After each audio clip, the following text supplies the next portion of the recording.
lihat pada surah Al-Baqarah 283. A'udzu billahi minasy syaithanir rajim. A'udzu billahi minasy syaithanir rajim. Bismillahirrahmanirrahim. Bismillahirrahmanirrahim. Wa in kuntum ala safarin wa lam tajidu katiban Wa in kuntum ala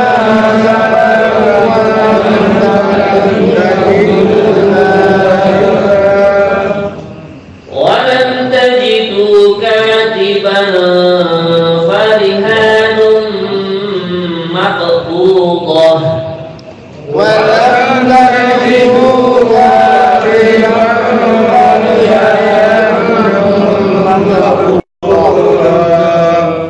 Ini kita perhatikan panjang pendeknya idhar itu gunanya ya. Pertama walam, nah ini namanya idhar syafawi, ada mim mati berjumpa dengan ta ya. Kemudian tajidu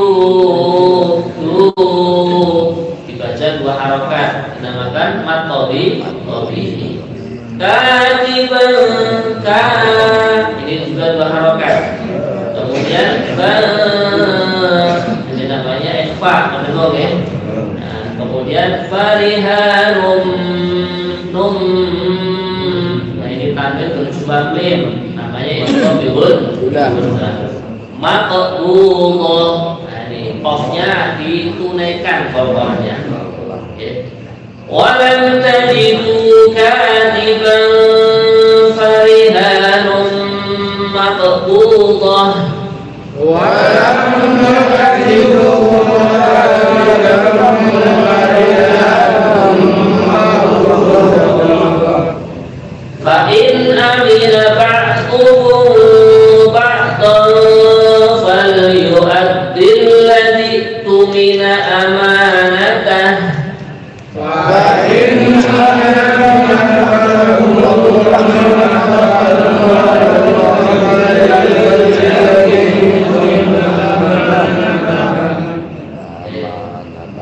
In amina, ini namanya idhar, jelas. In idhar itu maknanya jelas, suara non matinya jelas. In gitu ya. Kemudian ba'dukum, nah ini mati berjumpa dengan ba, namanya ikhfa syafawi, mendengung. Fa in amina ba'dukum ba'dan falyu'addil ladzi tumina amanatah. Wa inna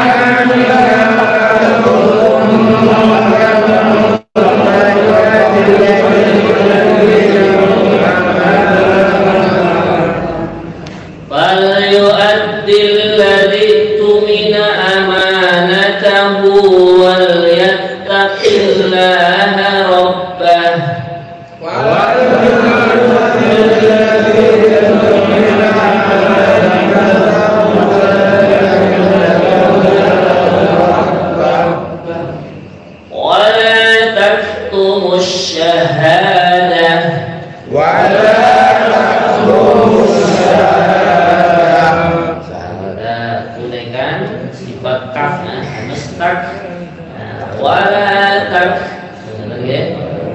Shinnya bertitik tiga dibaca tebal. Wala taktumus, seperti itu ya. Wala taktumus syahadah. Wala taktumus syahadah. Wa man yaktumha fa innahu athimun qalbuh.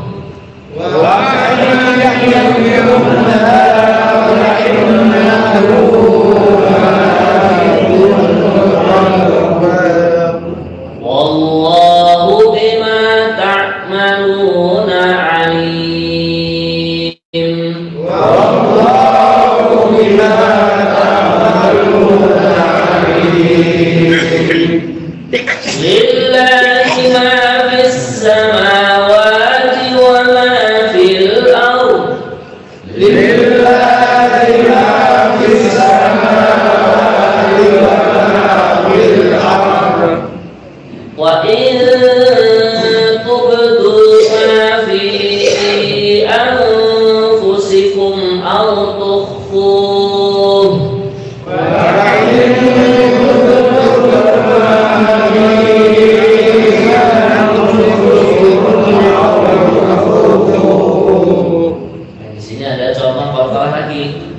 wa in tubdu. Nah ini ba kita masuk qalqalah ini kita tampakkan sifatnya.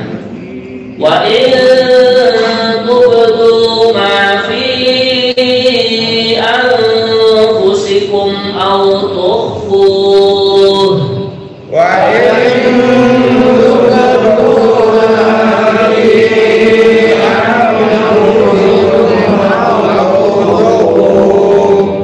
aw tukhfuhu yuhasibkum bihillah. aw tukhfuhu yuhasibkum billah. Fayaghfiru liman yasha' wa yu'adzibu man yasha'.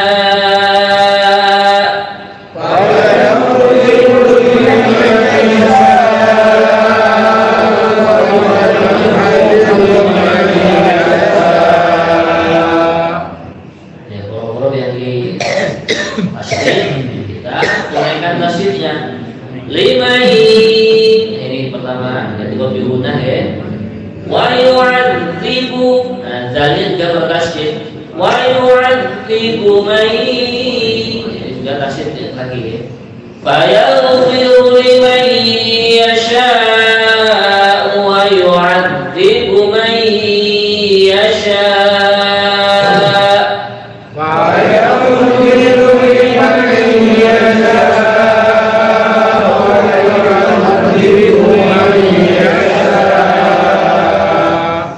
Wallahu ala kulli syai'in qadir.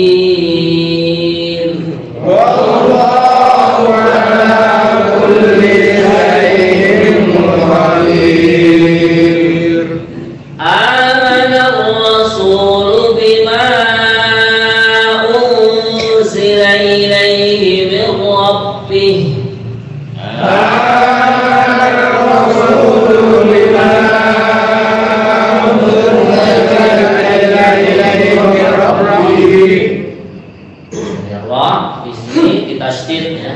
Amanar rasul, ini kita tunaikan. Kemudian mir rabbih, ra-nya juga tasydid. Ini namanya idgham bila gunnah karena ada nun mati bertemu dengan ra ya. Amanar rasul bima unzila ilaihi min rabbih.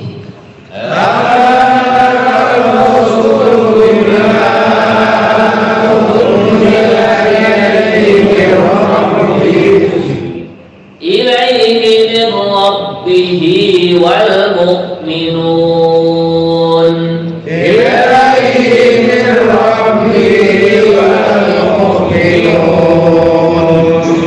Kullun amana billahi wa malaikatihi wa kutubihi wa rusulihi.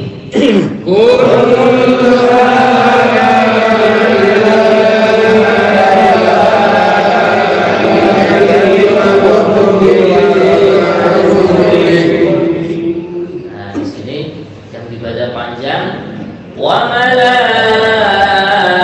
namanya mad wajib muttasil 4 harokat ya. Kullun amana billahi wa malaikatihi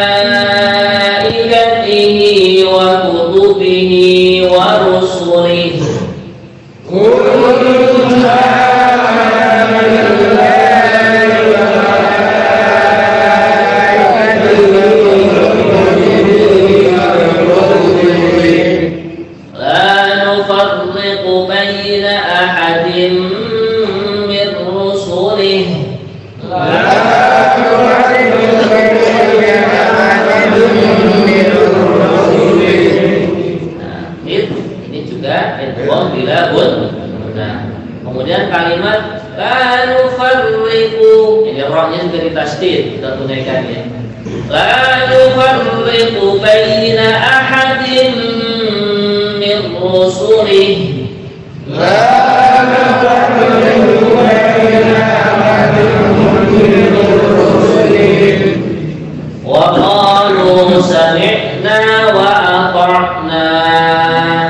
Wa qalu sami'na wa ata'na. Ghufranaka rabbana wa ilaikal masir. Ghufranaka rabbana wa ilaikal masir. La yukallifu Allahu nafsan illa wus'aha. La yukallifu Allahu nafsan illa wus'aha. Laha ma kasabat wa 'alaiha maktasabat.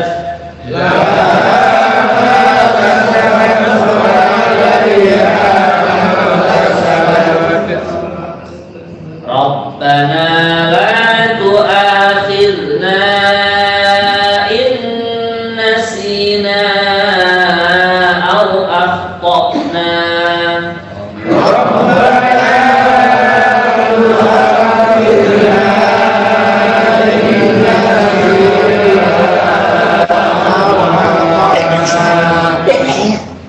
Ini ada dua contoh bacaan mad jaiz munfasil yang bernama la tu'akhidna.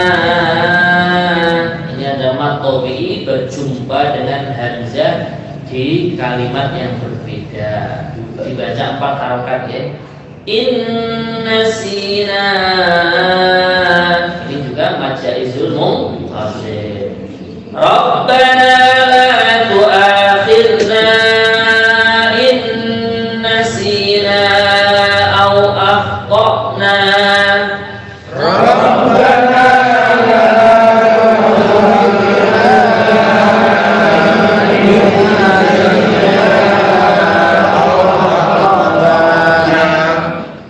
Rabbana wa la tahmil 'alaina isran kama hamaltah. Rabbana la tahmil 'alaina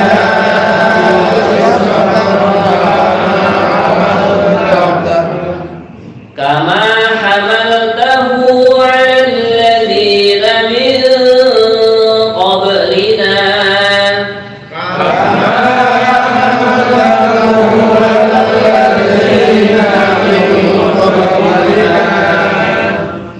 Rabbana wa la tuhammilna ma la taqata lana bih.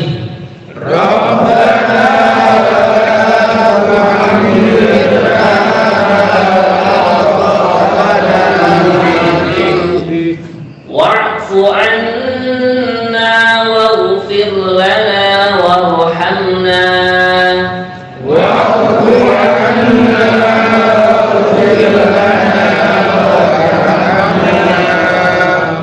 Pada kalimat wa'fu anna, fu-nya itu pendek ya. Kadang kan dibaca panjang wa'fu. Nah, ini yang benar, yang sahih adalah pendek. Wa'fu anna waghfir lana warhamna.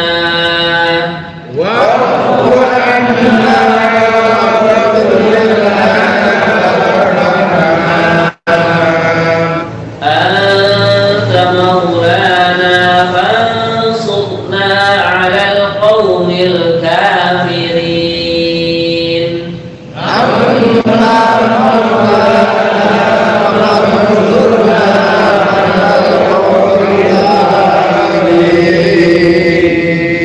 Shadaqallahul azim.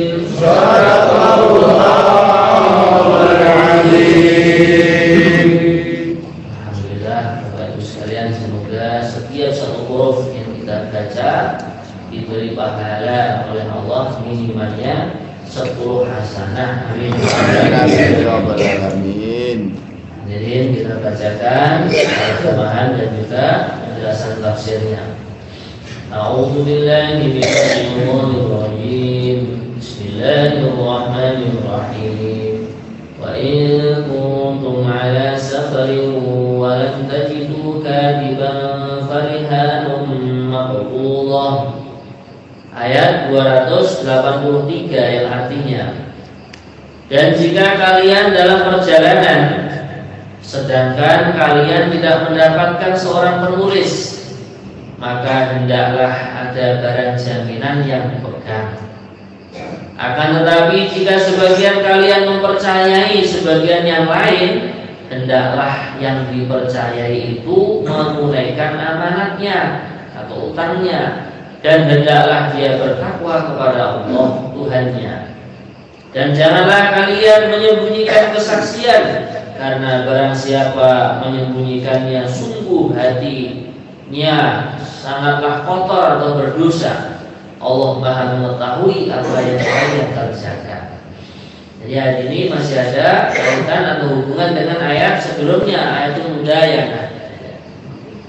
Jadi di sini Allah Subhanahu wa taala menjelaskan bila mana orang perlu bermuamalah, khususon utang piutang, dan sedangkan sudah mencari saksi, mencari orang yang menulis, membukukan, mendokumentasikan, karena dalam perjalanan tidak ketemu, tidak ada, mungkin hanya berdua saja jalannya itu. Maka Allah Subhanahu wa taala mengarahkan kalau begitu jadikanlah utang piutang itu ada akad yang berikutnya yang namanya gade atau jaminan. Ya boleh saya menghutangi kamu, tapi jaminannya apa? Ya sudah, jaminannya motor ini, jaminannya onta ini kalau orang zaman dulu gitu, jaminannya kuda ini gitu. Maka di sini kalau dalam muamalah, dalam fikih namanya adalah rohen, gade menggade, itu boleh. Dan nanti di saat sang orang yang hutang itu, si orang yang hutang kok tidak bisa menyaur, nah itu nanti barang yang dia gadekan dijual, dibuat membayar hutangnya. Seandainya ada kelebihannya juga dikembalikan. Akan tetapi bila mana sudah saling percaya, fa in amina ba'dukum ba'dha fal yu'addil ladzi tumina amanatahu wal yattaqillaha rabbah. Kalau sudah saling percaya mempercayai, ya sudah, tanpa ditulis, tanpa ada gadaian, nah ini silahkan kalau sudah saling percaya mempercayai. Ya hanya saja kalau terjadi hal-hal yang tidak diinginkan, ya sudah, hendaklah orang yang berhutang juga tetap harus ada niat untuk menyaur.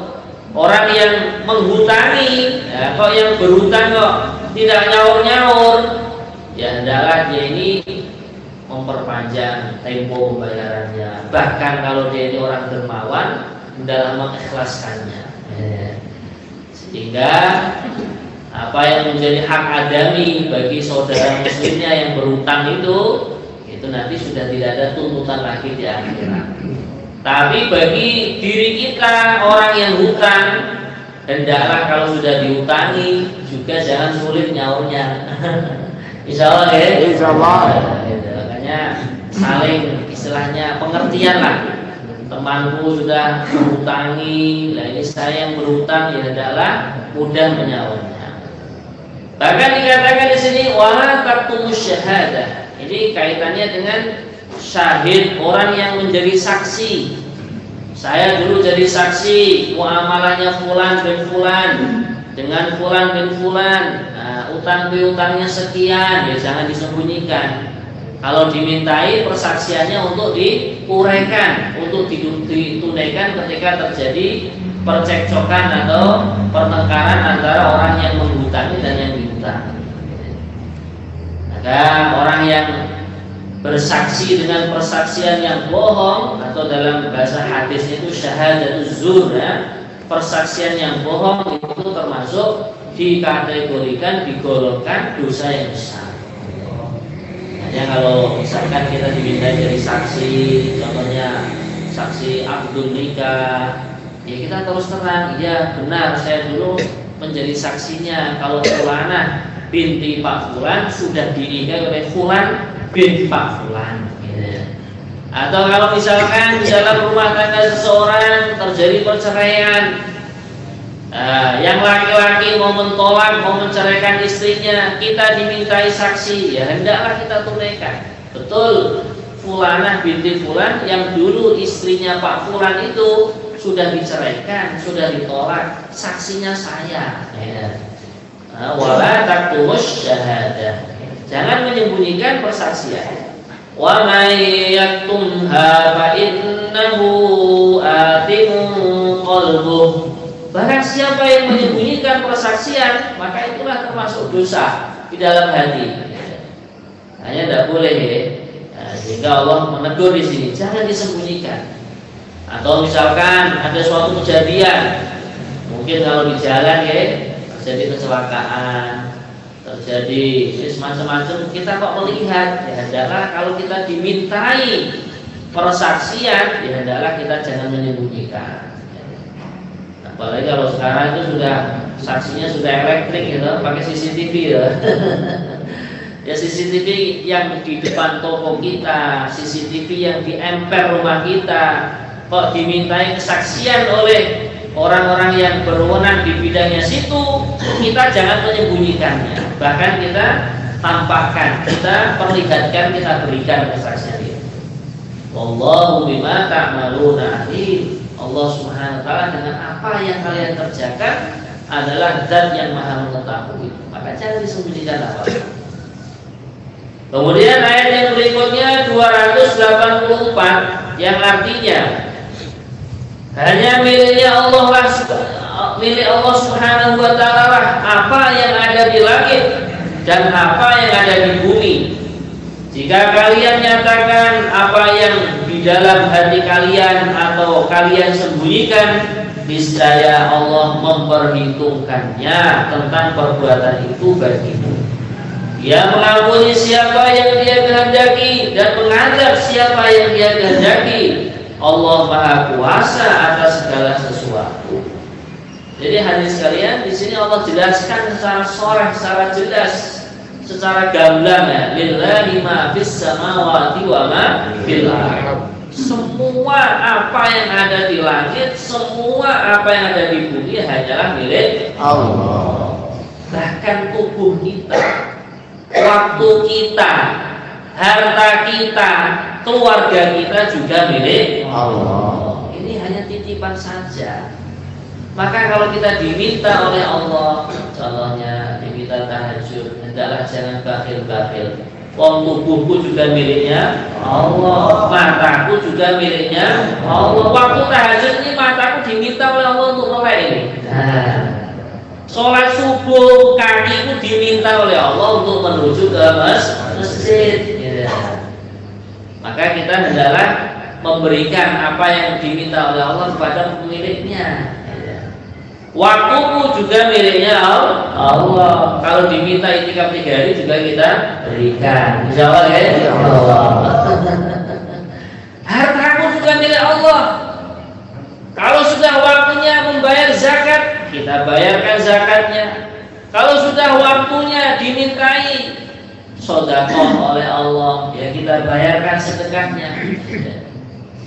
Maka disinilah kalau kita memahami ayat ini, lillahi ma fis samawati wa ma fil ardh, kita itu mau nggak taat kepada Allah itu sulit gitu. Wong ini semua hanyalah miliknya Allah, diberikan kepada itu bukan milik yang hakiki, tapi hanya sekedar titipan belaka. Ya.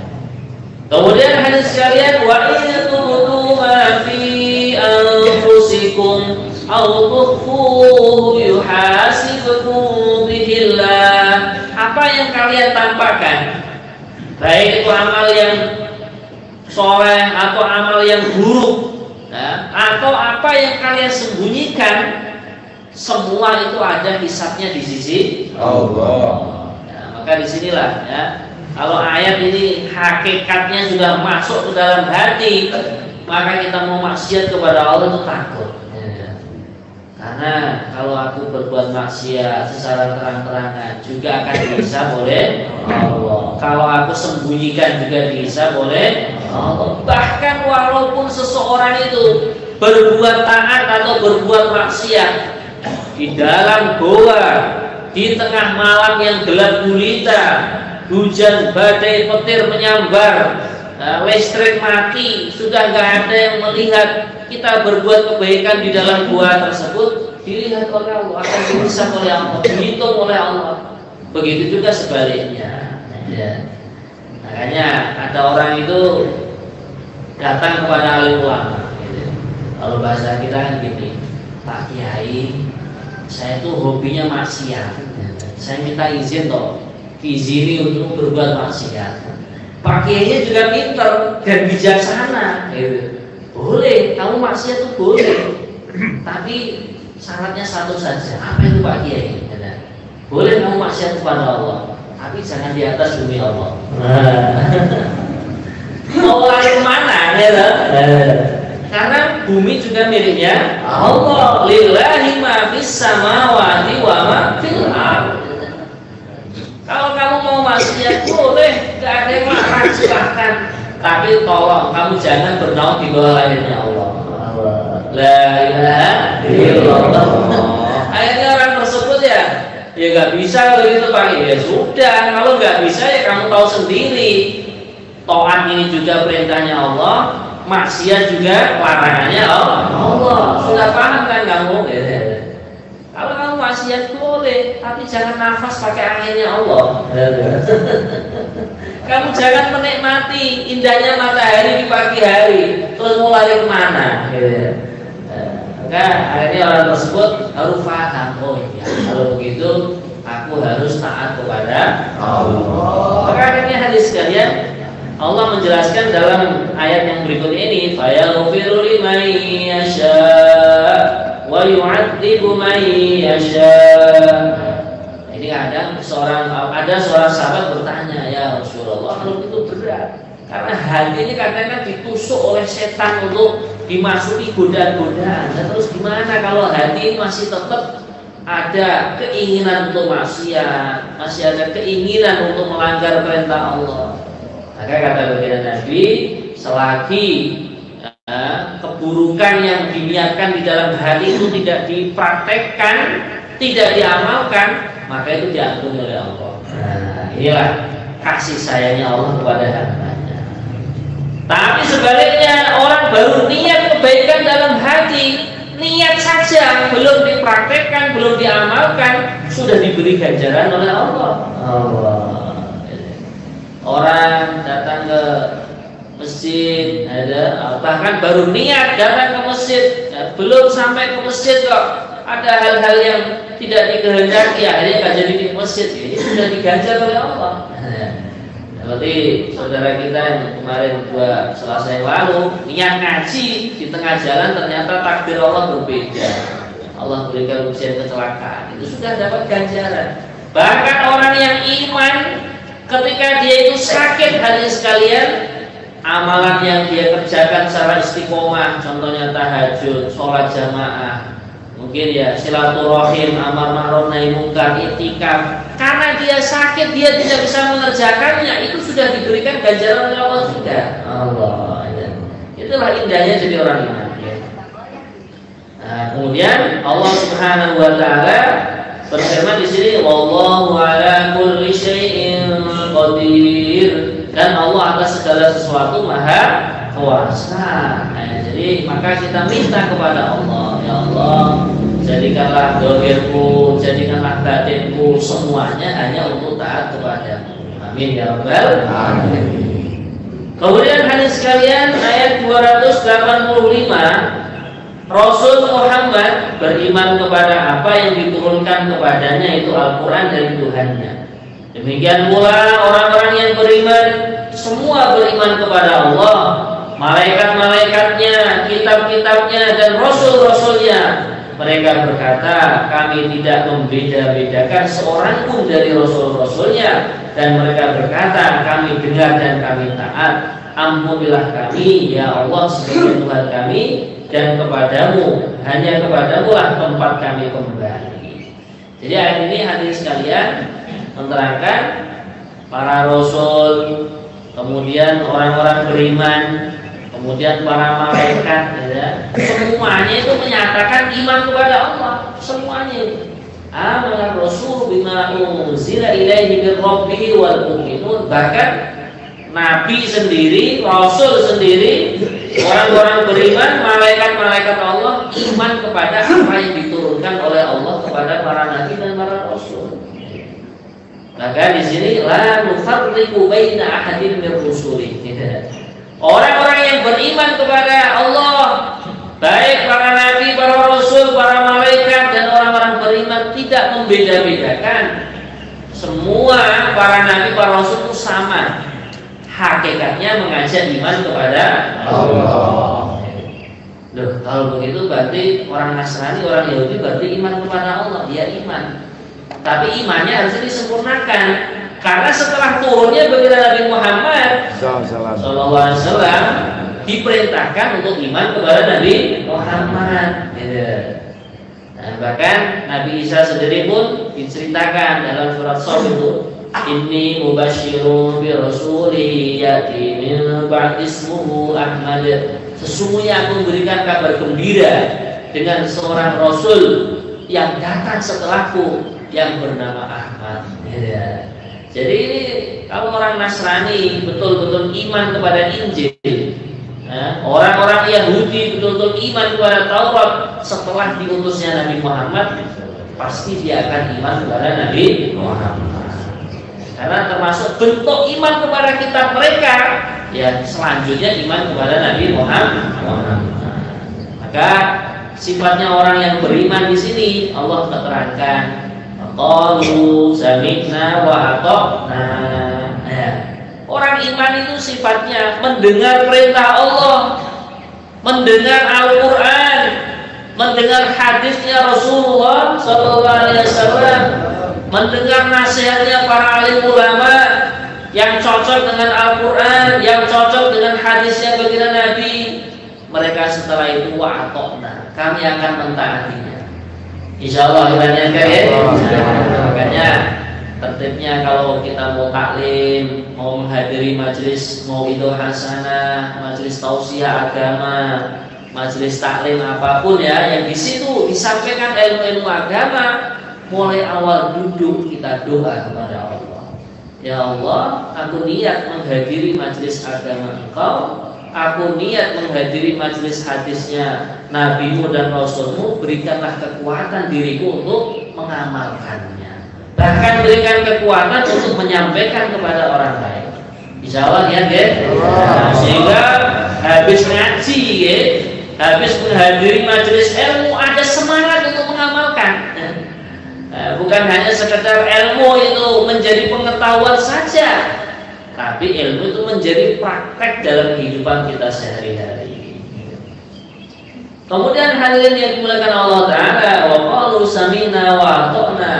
Sifatnya orang beriman setelah mendengar perintah agama, mendengar ayat-ayat Allah, mendengar hadisnya Rasulullah, nasihat-nasihat agama, setelah mentaati saking tawadhunya tetap minta ampunan kepada Allah. Ghufranaka, ya Allah kami minta Engkau ampuni kepada kami. Inilah indahnya sifat orang iman. Sudah mendengar ilmu, mengamalkan, masih menampakkan sifat tawadhunya kepada Allah, sifat merendahkan hati kepada Allah. Ya Allah, tetap ampuni diriku, karena aku takut, aku khawatir, jangan-jangan ketaatanku, jangan-jangan amal perbuatanku masih ada yang tidak pas, masih ada yang kurang adab, masih ada yang teledor, nah, masih ada yang belum sempurna, maka Kau ampuni aku ya Allah. Bahkan dari sekalian di sini diterangkan wa ilaikal masir. Sifatnya orang beriman itu apa? Memikirkan negeri akhiratnya. Hanya kepada Engkau ya Allah kami kembali. Maka kalau kita kembali kepada Allah, kok uang sakunya kok masih kurang ya, perbekalannya masih kurang, kan seharusnya malu deh. Nah, maka disinilah kita itu masih diberikan kesempatan umur, kesehatan, harta, waktu dan lain sebagainya kita manfaatkan, kita gunakan semaksimal mungkin, sebanyak mungkin, sebaik mungkin untuk taat kepada Allah. Nah, orang yang ingin amalnya itu tidak ada putus-putusnya, sehingga bekal saku, bekal saku sangu, kalau orang Jawa bilang sangu ya, yang akan dibawa ke negeri akhirat itu semakin banyak. Ya, adalah dia itu buat amal jariah. Amal jariah itu amal tinggalan amal yang dipraktekkan oleh orang banyak. Itu namanya amal jariah yang masih ada meneruskan terus.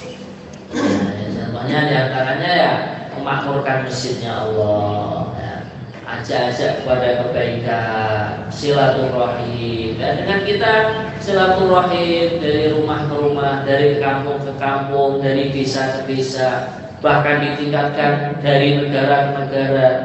Bentar lagi Mbak Diadis berangkat ya, Masya Allah. Semoga dilancarkan Mbak Di. Mau ke India ya?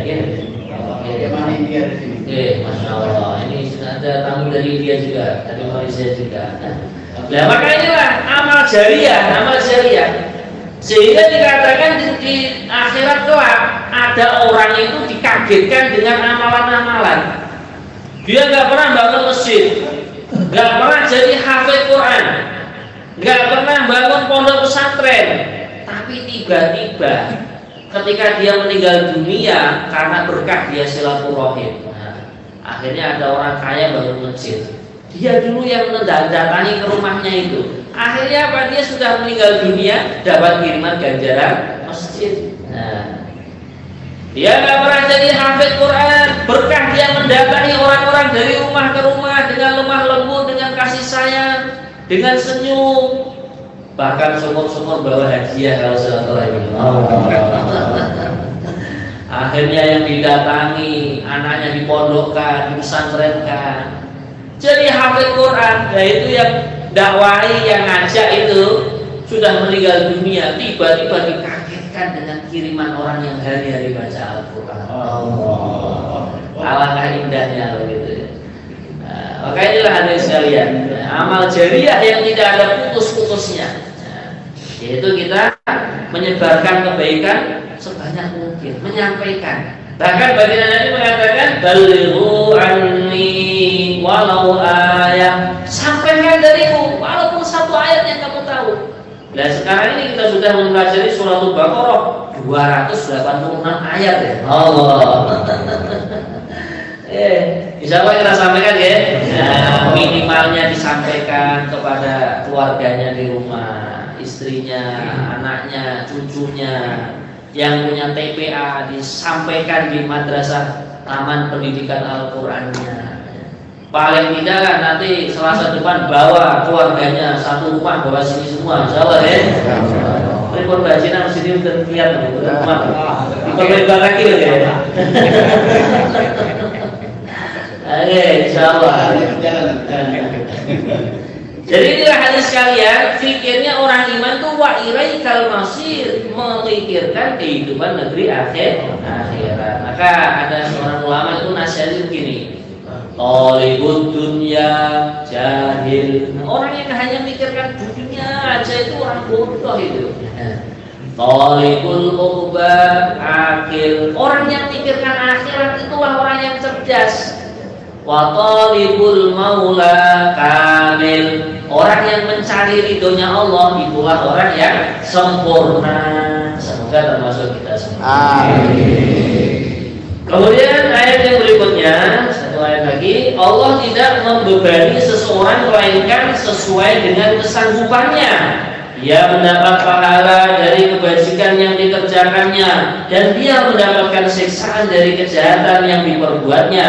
Mereka berdoa, wahai Tuhan kami, janganlah Engkau hukum kami jika kami lupa atau kami melakukan kesalahan. Wahai Tuhan kami, janganlah Engkau bebani kami dengan beban yang berat sebagaimana Engkau bebankan kepada orang-orang yang sebelum kami. Wahai Tuhan kami, janganlah Engkau pikulkan kepada kami apa yang tidak sanggup kami memikulnya. maafkanlah kami, ampunilah kami, dan rahmatilah kami. Engkaulah pelindung bagi kami, maka tolonglah kami menghadapi orang-orang kafir. Jadi hadirin sekalian, ayat ini diantara hikmahnya, apa yang sudah disyariatkan oleh Allah kepada hambanya berupa agama Islam itu sebenarnya sudah diukur oleh Allah. Ini hamba ini kalau mau ngamalkan sunnah ini pasti mampu. Sholat 5 waktu disempurnakan dengan berjamaah, puasa di bulan Ramadan, pergi haji, pergi umroh, liman istata'a ilaihi sabila bagi orang yang ada kemampuan. Kemudian ada amalan amar ma'ruf nahi munkar, ada amalan yang silaturahim yang dinamakan silaturahim untuk meluaskan rezeki, untuk memanjangkan umur. Ada amalan sedekah, ada amalan apalagi banyak setelah iman itu, masya Allah. Nah ini tentunya kalau seorang hamba mengamalkan dengan niatan yang sahih pasti ada kekuatan. Maka tinggal kita itu menghubungkan aja hati kita itu, kita hubungkan iman kepada Allah, kita hubungkan dengan masjidnya Allah, rumah-rumah Allah, mencari suasana iman, suasana agama. Nah, insya Allah nanti akan terjadi. Insya Allah. Maka dulu kita itu mengarahkan. Kalau kita itu memilih rumah di mana kita tinggal, di tempat yang sekiranya kita bisa mengamalkan agama.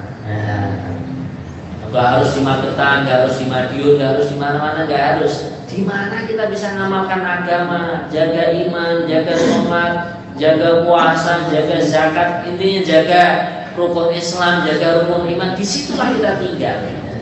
Kalau tidak bisa, alternatif yang berikutnya adalah kita hijrah, mencari suasana iman, mencari suasana agama sehingga iman kita terjaga. Gak lama menjaga iman itu, gak lama, hanya sampai meninggal dunia saja. Semoga semuanya diberikan wafat husnul. Amin. Alhamdulillah. Semoga Allah berikan kepahaman kepada kita. Amin. Dan kita niat untuk mengamalkan dan menyampaikan kepada saudara-saudara kita. Berikutnya sesi tanya jawab. Bagaimana biasa ibu-ibu kesempatan pertama kali.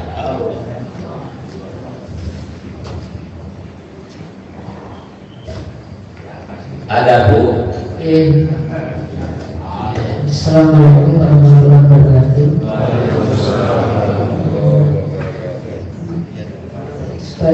Ini mau tanya, pada waktu kita baca Quran, tengah-tengah baca Quran ada suara adzan, ada kita lanjutkan sampai selesai, apa terus mendengarkan adzan nanti dilanjutkan, apa diselesaikan dulu? Terima kasih.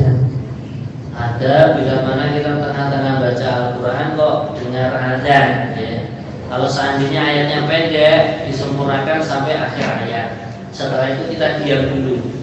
Sunahnya kalau ada adzan, diam, menjawab muadzin sesuai yang dianjurkan dalam sunnah, dalam hadis.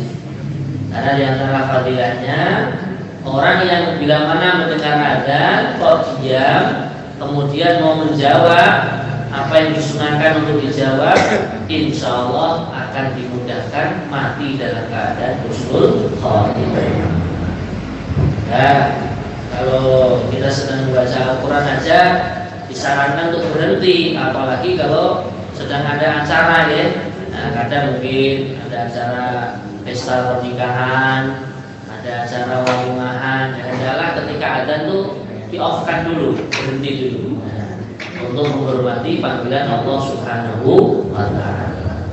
Kata Ibu Yang kedua, Pak, apabila suami pinjam uang, pinjam uang itu wajib mengembalikan apa terus suami berhutang pinjam uang pada istri.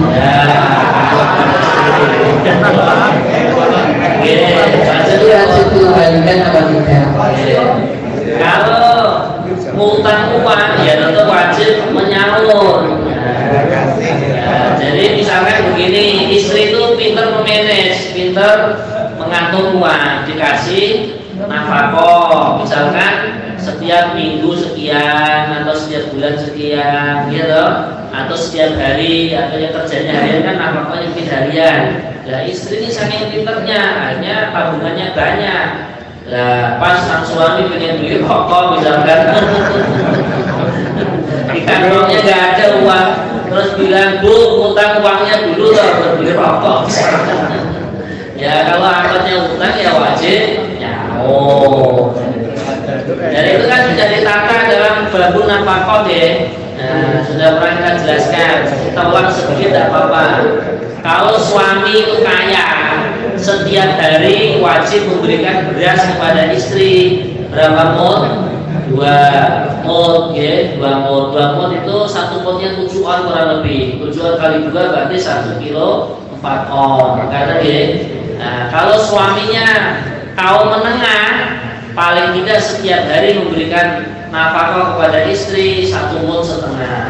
Ya berarti 7 on tambah 3 on setengah ya. Nah, kurang lebih 1,5 kilo on.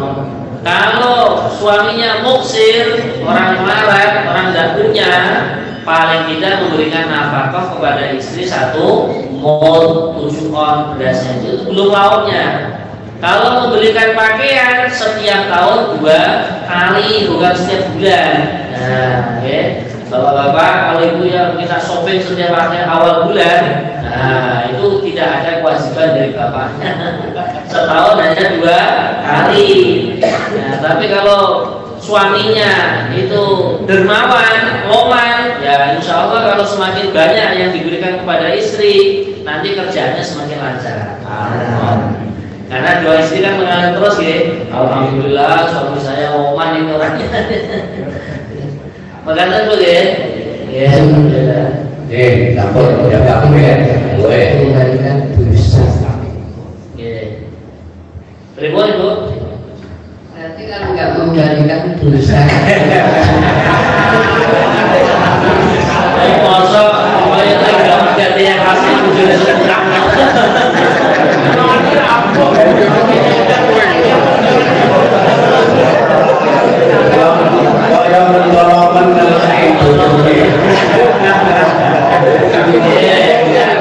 Ya memang itu tadi kembalinya kalau akunnya utang ya wajib di nyaur. Ya benar.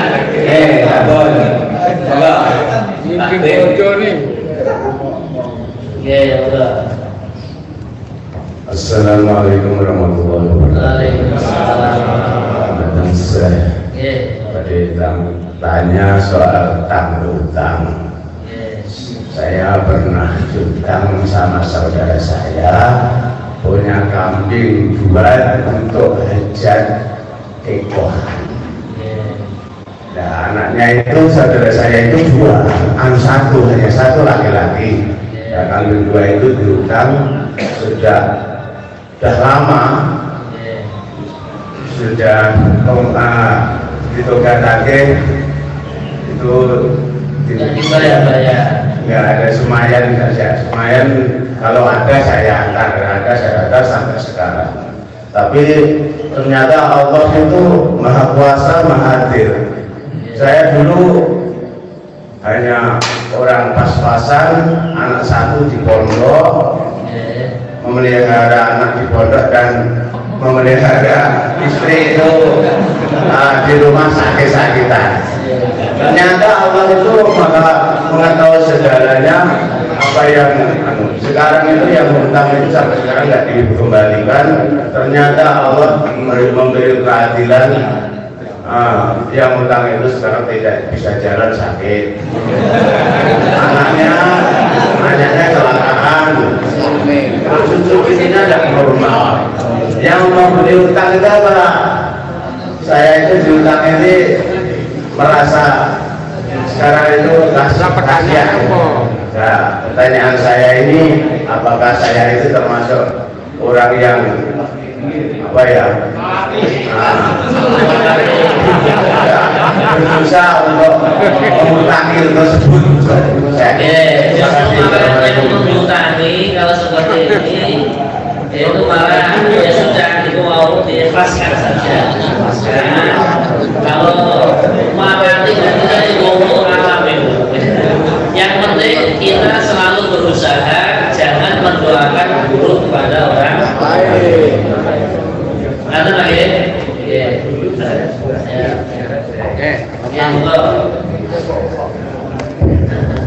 Assalamualaikum warahmatullahi wabarakatuh.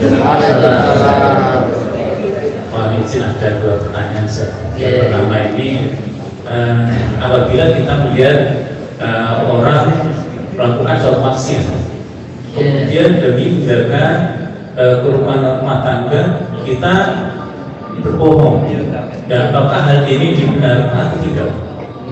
Terus yang kedua, terkait kita menempati suatu rumah, misalkan di suatu daerah tersebut, di mana daerah tersebut itu jauh dari agama, dan kita di sana dibully.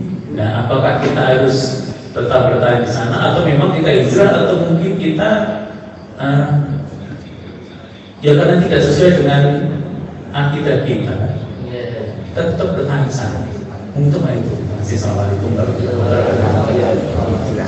Jadi pertanyaan yang pertama, kalau kita orang bermaksiat, jadi itu tidak ada faedahnya dalam hadis man ra'a minkum munkaran falyughayyirhu biyadihi. Orang yang melihat suatu hal yang mungkar, dia punya kekuasaan. Misalkan ya kemungkaran di rumah, kita sebagai orang tua, ya hendaklah kita menghilangkannya dengan kekuasaan yang Allah berikan kepada kita, berupa kita kita sebagai kepala rumah tangga, kita sebagai kepala RT RW, ada kemungkaran di warga kita, ya hendaklah kita ingatkan. Kita sebagai kepala desa, Pak Lurah, misalkan ya, kita hilangkan. Kita sebagai Pak Guru, ada kemungkaran di madrasah, di sekolah, yang kita hilangkan. Tentunya menghilangkan kemungkaran ini juga ada adabnya kan. Ud'u ila sabili rabbika bil hikmati wal mau'izatil hasanah, dengan hikmah, dengan mau'izah hasanah, ya, tutur nasihat yang baik, yang sopan tentunya. Kemudian kalau tidak ada kemampuan, fa illam yastati' fa bi lisanihi. Kalau dia tidak mampu adalah menghilangkan dengan lisannya. Nah, kita datang ke rumahnya, negosiasi dengan baik, Pak. Kalau begitu ya. Kemudian kalau tidak bisa, fa illam yastati' fa bi qalbihi wa dzalika aslul iman. Hendaklah di dalam hati itu tertanamkan itu ya kemungkaran, kemaksiatan. Ada rasa ingkar dalam hati, itu paling lemahnya iman di situ. Kalau dalam hati kok tidak ada rasa ingkar, wah ini sudah bahaya. Tingkatan iman paling lemah sudah tidak dipunyai oleh orang tersebut. Makanya sebagian ulama itu kan punya pemahaman, cara paling hikmah menghilangkan kemungkaran apa? Ajak orang ke masjid, ajak orang untuk menunaikan sholat. Karena dengan dia rajin sholat, innas sholata tanha 'anil fahsya'i wal munkar. Sesungguhnya sholat itu akan mencegah pelakunya dari perbuatan keji dan munkar. Dan insya Allah kalau semua orang Islam diajak sholat, insya Allah ya, paling tidak itu mengatakan itu perkara benar. Karena kita sebagai umat Muslim, sebagai umatnya baginda Nabi Muhammad SAW, setiap hari diwajibkan, difardukan sholat minimal 5. Itu cara paling hikmah seperti itu. Kemudian yang kedua, kalau kita tinggal di suatu rumah, kita itu di situ nggak ada suasana agama, ya kalau bisa kita yang bikin suasana agama. Dan cara waktu sholat, kita pergi ke masjid, sholat, kita memakai katakanlah seragam orang sholat ya. Seragamnya orang sholat kan ya bensinan, siwakan, minyak wangian, paling tidak menunjukkan identitas muslim. Pakai koko, pakai gamis, bahkan kalau sempurna kan pakai jubah, itu deh. Nah, jangan terus kita wah kita dibully Pak, dikatakan begini. Kita pertimbangannya begini, orang maksiat itu juga juga ada yang tidak senang, ada yang senang. Orang taat kepada Allah juga ada yang senang, ada yang tidak senang. Tapi kan bedanya begini, bedanya yang taat akan masuk surga, yang maksiat masuk neraka. Ya kalau sama-sama di dunianya ada yang senang, ada yang nggak senang, ngapain kita pilih yang maksiat? Tentunya kita pilih yang kata Mbak Boleh.